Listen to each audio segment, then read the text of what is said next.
sent to Dubai.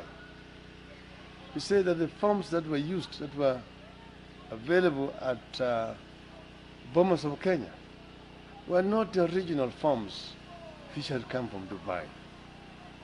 And he said some of them, when you did the scanning, for example, with the barcode, which was supposed to give you the name of the constituency and the polling station number, you were getting the names of hotels in France or some supermarkets. Now, the other one said the Commission had contracted Mrs. MPI to avail printing and scanning machines across the country for use of 48 million shillings to purchase satellite phones.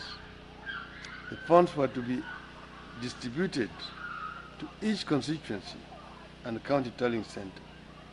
Additionally, areas with no network were specifically supplied with these devices. However, none of these ever worked. Respond and explain what occasioned the massive failure in the devices that would have been used in transmitting the results. And so on, and it goes on and on. These are some of the issues. The sixth one says, respond and explain what went wrong with Kim's result transmission, where over 10,366 out of 40,883 polling stations sent text results without accompanying forms 34As, noting that these polling stations had 4,636,556 voters registered therein. You now will understand where Mr. Orengo got the 5 million votes from. Okay? They were talking about numbers. Why were they not able to discount the numbers? That there was 1.5 million vote difference.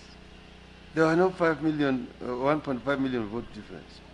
Respond and avail an explanation as to why 595 polling stations failed and otherwise refused to send any results for the presidential elections. 595 polling stations did not send results for presidential elections. Respond and explain why the Commission adopted and used a porous file server, a server system to transmit Forms 34Bs,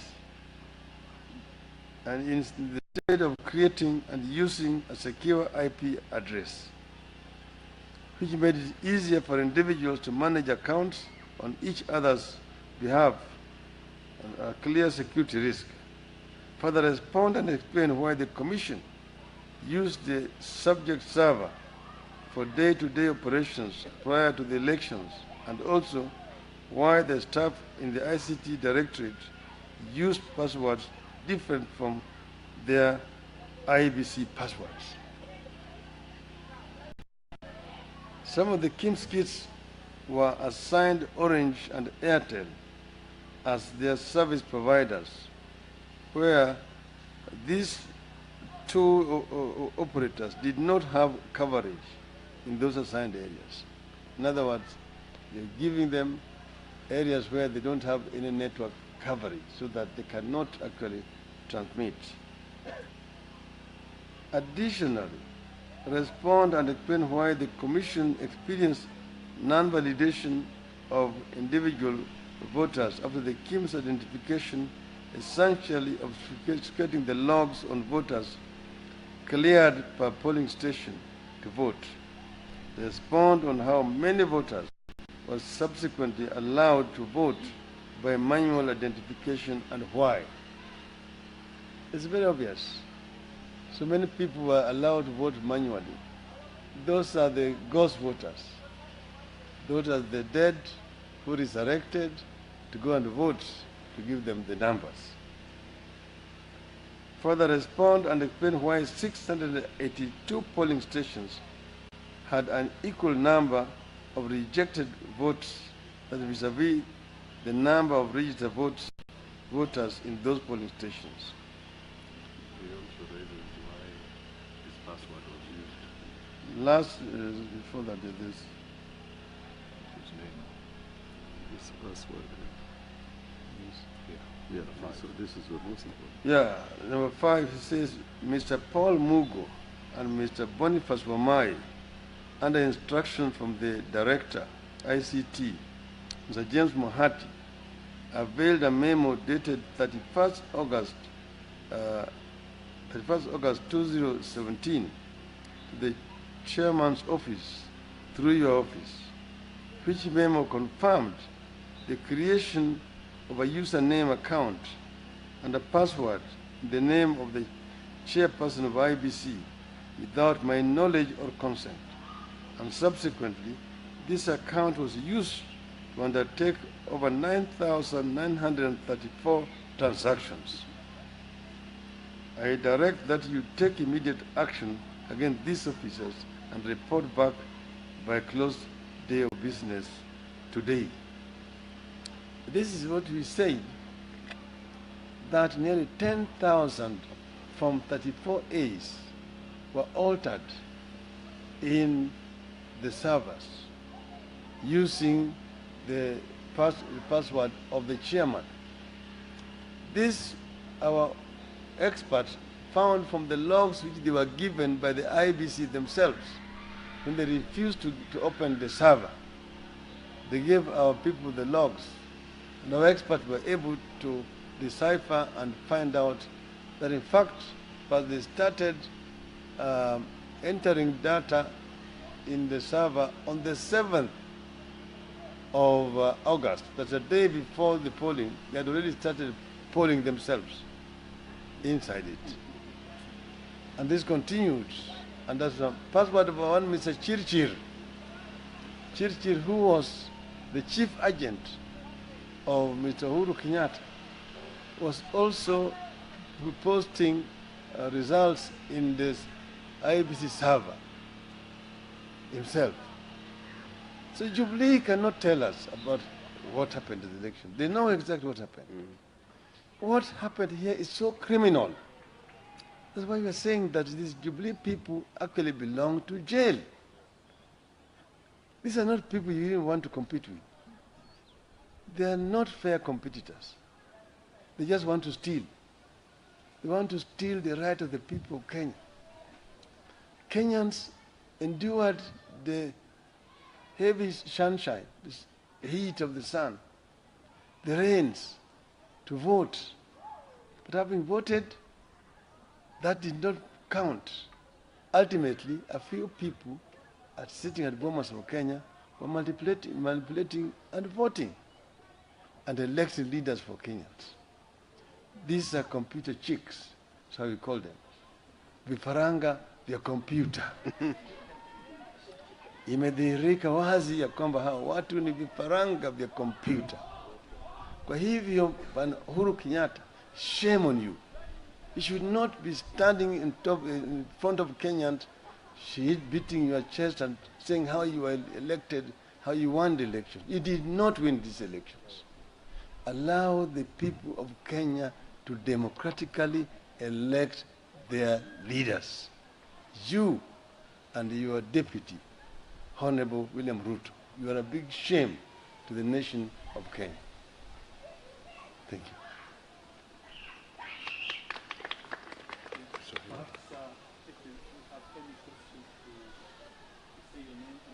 Yale ambaye yamedhihirika kwa hii barua ambaye imeandikwa na mwenyekiti wa tume ya uchaguzi Bwana Chebukati kwa mkurugenzi mkuu wa tume huo Bwana Chiloba, tayari imefichua kila kitu.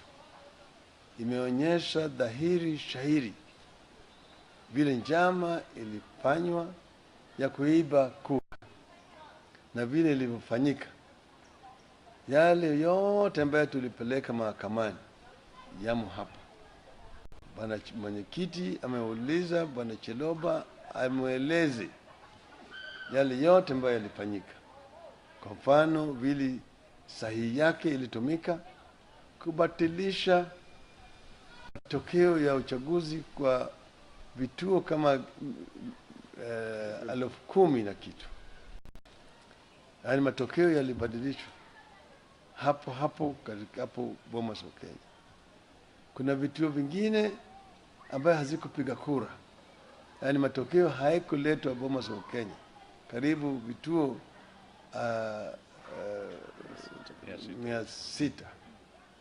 600 kura zao hazikuhesabika kwa upande wa urais. Kuna zingine ambaye zile kura ambaye iliharibika ni kama sawa, na hizo vile vile ni kama karibu 600. Kwa hivyo zilikuwa kuna uchafu mingi ambayo walikuwa nafanyika hapa. Walikuwa wanachukua matokeo kutoka huko ambayo walikuwa hawataki, alafu wanabadilisha.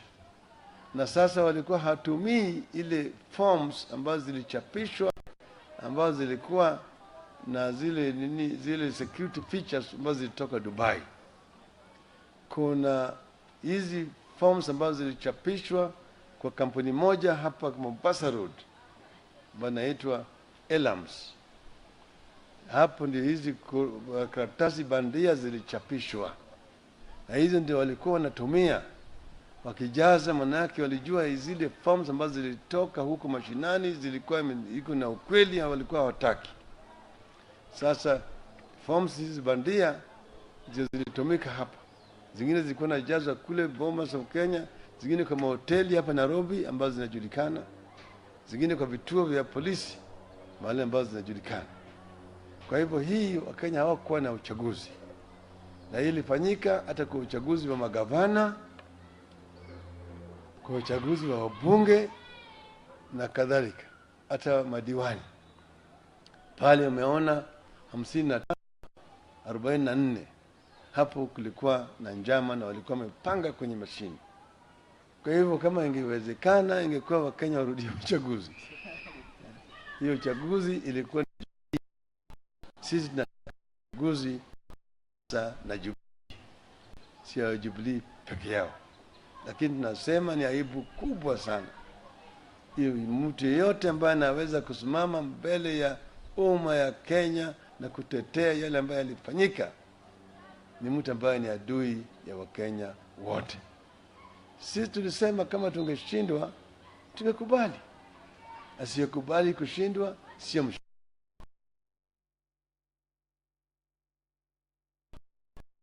Jubilee wa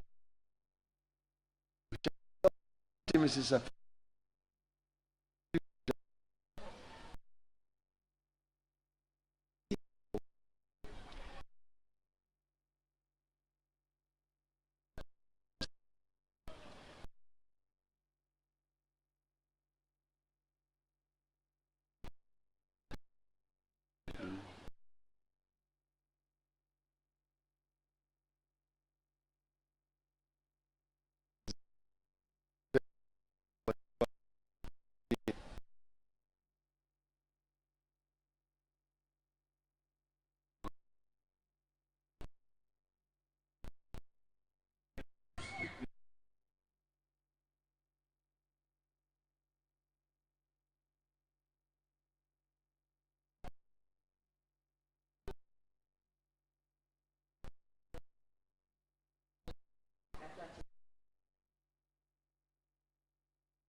nyingi sasa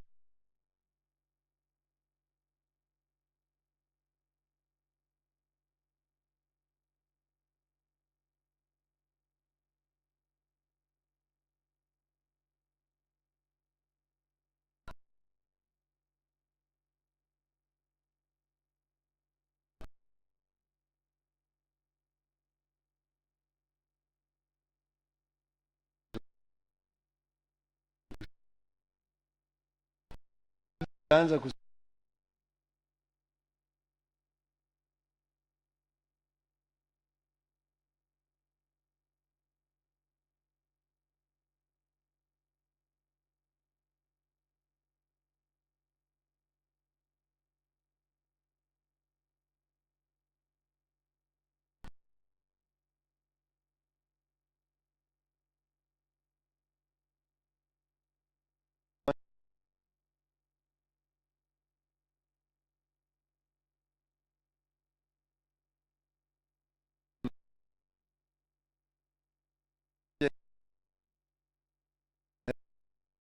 tangia kwa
vile ninavyoona leo ndio wanafunga siku ya watu kukata rufaa, na tayari kuna petitions mingi zaidi ambazo zimeingia mahakamani. Hiyo tayari ni dhihirisho ya kwamba uchaguzi haikuwa tu mbaya kwa upande wa rais peke yake. Nafikiri petition ya magavana zaidi ya 10. Kuna magavana yetu zaidi ya karibu 10 ambaye walishinda lakini wakafanyiwa tu vile ya rais ilifanyika. Umeona pale 54 pale umeona 55-44 mpaka juu ya kwamba hapo kuna mambo. Hata kwa upande ya ubunge, hata kwa upande wa MCS zote ziko namna hiyo. Na sisi tumeongea hata na wale ambao walifanya hiyo mpango, wale wataalamu wamekuja kwetu leo hii na kuonyesha sisi vile hiyo maneno ilipangwa, vile iliwaka, vile ilifanya kazi. Kwa hivyo Bwana Uhuru Kenyatta mwambie yeye labda hajui, yeye ni mgeni Jerusalem. Sisi tu wenyeji. Sasa.